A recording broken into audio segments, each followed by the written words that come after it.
Boy Foundation has picketed outside, at the offices of the South African Human Rights Commission and the CRL Rights Commission. This after the foundation launched a complaint with the Chapter 9 institutions against the alleged illegal medical circumcision of underage boys in South Africa. They say there has been many underage boys that are being illegally circumcised nationally by NGOs and medical doctors contracted by the National Health Department. To talk to us further about this issue, we have now in studio the Executive Director of the Men and Boy Foundation, Nkululeko, Nxesi, who attended the picketing. And I suppose on the line, do we have the Department of Health? Yes, we have Collen Bonnecwe from the Department of Health. Gentlemen, good afternoon to you. Thank you so much for joining us here on SA Today. Firstly, Mr. Nxesi, take us through your complaints, really, because part of what you say is that the Department of Health and the two Chapter 9 institutions were informed about your concerns really long time ago. Yes. The National Department of Health is running a program called Medical Male Circumcision as part of their strategy to prevent HIV.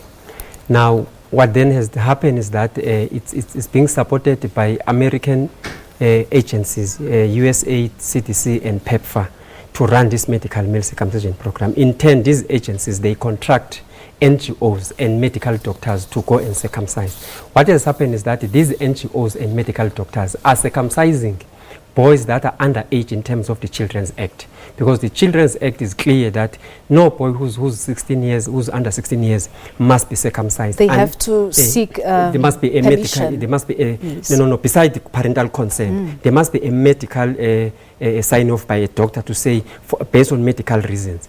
But also there must be parental consent. Yes. So many boys that have been circumcised by these NGOs, there is no parental consent, and there are instances where parents have actually refused to say, please don't circumcise my child. But these NGOs, they go to schools and give a consent form to principals. Principals give them to learners, learners give them to parents. Most parents, they can't read and write. So many boys have penal complications, including penal amputation, because of this problem. So we reported this to the Department of Health. The then Minister of Health, Dr. Aaron Mtswaleti, is aware of this. The former DG, Precious Musoso, is aware of this. We gave them evidence because the former minister didn't believe this. We keep on giving him evidence. Up until today, nothing has happened. And then we lodged a complaint with these two Chapter 9 institutions. They did nothing. That's why today we decided to picket on them, to force government to act. Where has this been happening? Is it national or is it provincial? This problem is national. This problem is nationally. And here in Gauteng, we think is West and in Eastern Cape, because what has happened in Eastern Cape, they use the challenges faced by traditional initiation practice, and then they went in there under the pretext that they are going to help the situation, and only to find that they are going there to circumcise and also to take the data from traditional initiative and count as if it has been done by them, because these NGOs, we must remember, they are paid per the number of circumcisions that they are doing. That's where the problem is. Per boy they circumcise, they get about 2,000 to 2,005. For them, they must make more. They must circumcise more people in order to make more money. That's why they end up breaking the laws, the Children's Act and the Constitution, and their own medical male circumcision national policy guideline that talks about this issue. Let's just get a response from the Department of Health. As I said, we have Mr. Collen Bonnecwe on the line. Good afternoon to you, sir. How does the Department of Health respond to the concerns that are being raised here by Mr. Nxesi? Good afternoon, madam. Thank you for the opportunity. The Department of Health is surrounding an HIV prevention program called Medical Male Circumcision, which is in full called VMMC, Voluntary Medical Male Circumcision. In other words, no one is forced. People are given information and advised, because research has proved that this procedure confers reduction of the risk of acquiring MMC. In terms of the allegations regarding atrocities on boys or boys having amputations, we are not aware of such. There are no cases reported to us of penal amputation. All right. Penal amputation Let is a very me just come in there because we don't have enough time for this interview. But quickly, are you saying that you're hearing of these concerns being raised by Men and Boy Foundation for the very first time here on air? Because what Mr. Nxesi is saying is that the former minister is aware, the former director general is also aware. So how are you not aware as an official from the Department of Health of these concerns that are being raised? No, I'm not saying I'm not aware of these concerns that have been raised. I'm saying the penal amputation. That's a very grievous complication. We have, of course, for 1.5 years, since 1.5 years ago, received those complaints from Mr. Nxesi. And we have always pleaded with him that he must provide us with details as to why is this happening, who are these partners involved.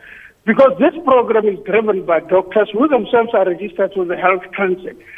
Health professionals cancer. They know the implications of not doing things right. We have, in few instances that he quoted, I personally led a team to go and make investigation. However, I'm not saying there would be no people taking shortcuts or committing violations somewhere around the country. If so, let them come forward. We will say to him, but you heard him. You had Mr. Nxesi now saying that he submitted evidence previously to the department. So what is it that you're looking for that would make you believe that their concerns are genuine? I'm saying it is not true. He has not provided evidence of any one case. The only case he provided was one that had to do with the children's home. All right, he went there, he knows. Let's give him a chance to respond. So you haven't? Are you lying to us? No. We had a meeting with Mr. Bonnecwe with the DG, where the DG instructed Mr. Bonnecwe to go to a particular children's home where many boys there were circumcised illegally. Mr. Bonnecwe went there. That was evidence. I don't know which other evidence. And on top of that, there is information that we gave the former minister, Dr. Aaron Mtswaledi, the names of the boys, the ages of the boys, the places of the boys. The problem is that Department of Health, since it's the custodian of this program, cannot investigate itself. The mistake that they did, they sent Mr. Bonnecwe to be the one to do the investigation. So I'm concerned now that he's saying there was no evidence. In fact, our lawyers had a meeting with him, and there's going to be another meeting for him to come to a national television and say he does not know. We will be able to prove that we gave him the evidence. He's lying that he said maybe he didn't give him the evidence. The question is, what did you find upon your visit to that place? Did you find anything tangible? Which place now? The one that you are talking about traditional leaders? Yes. I don't know. The only place I visited was the one of the children's home where 12 boys were circumcised. We came back with feedback. And it is correct when he says he has got some lawyers that we had a meeting with the lawyers. We said exactly the same thing. To say, please provide evidence. We will act against those people. Those are professionals who knows what implications will this result in if they do these things. I mean, they can definitely lose their career. I think they're not doing.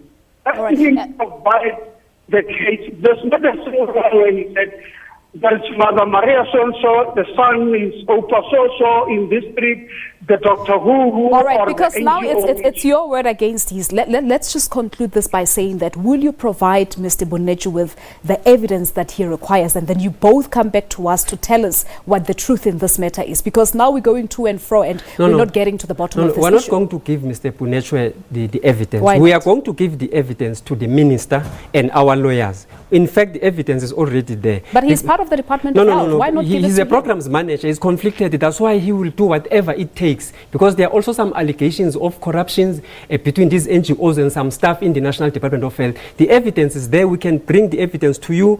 We have given the evidence to our lawyers. We'll give the evidence to Human Rights Commission, to CRL. Hence, we had the picketing today. They said they want the evidence. We will give them evidence. We've got more than 50 names of boys that have been circumcised illegally. We've got the names of the parents and everything. The evidence is there, but we're not going to give the evidence to somebody that we have lost trust in, somebody that we think that he will deliberately destroy the evidence. But why would you think he would do that?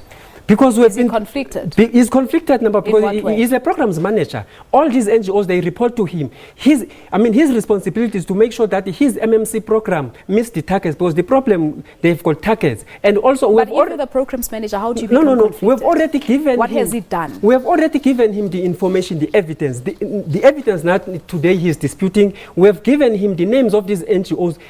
He continuously defended these NGOs. All right, so as it is now, you had a meeting with the Human Rights Commission. Correct. What's going to happen going forward, and when are you hoping to meet with the Minister of Health to provide him with the relevant information? And we wrote a letter requesting a meeting with the minister. We're still waiting for them. The ball is in their court. Human Rights Commission, and then we put through, three issues to say, one, they must help us with an open national inquiry on this issue, and number two, and then number two, they must help us to go to these services that are committing these atrocities. And then number three, they must assist us with advocacy. They have agreed to all those issues. We are waiting for human rights to help us to say when are they going to start with the inquiry, because we think that the only solution to this is an open inquiry, because every day our young boys, particularly black African boys, are subjected to penal amputation because of this program. I'm afraid we've run out of time, but I'm hoping to have both of you back here in studio to